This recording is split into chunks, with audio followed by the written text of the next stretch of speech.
Sasabihin ng iba, kaya naman yan gusto yun, pinapakinabangan niya. Natural. Kaya kung gusto mong magustuhan ka, di kapakipakinabang ka rin, nakikinabang siya. Ganun ang buhay. Pagsasawaan ka, tuwing laging bad news pag nandyan ka. Kung you want to harvest income, you have to work. Kawikaan, 24, 33 hanggang 34. Kaunting tulog, bahagyang idlip, sandaling pahinga at paghalukit-kit. Samantalang namamahinga ka, ang kahirap ay darating na parang armadong magnanakaw upang kunin ang lahat ng iyong kailangan. Ganun ang nangyayari sa tamad.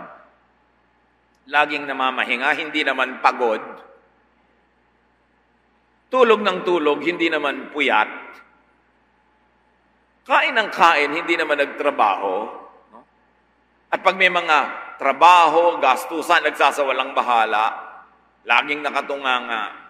Sabi ng Bible, huwag ka magtaka kung ikaw ay dalawin ng kahirapan, kasalatan, dahil yan ang kinakawian ng mga taong tamad. If you want to harvest knowledge, keep learning, as we have said. And very importantly, learn from the wise.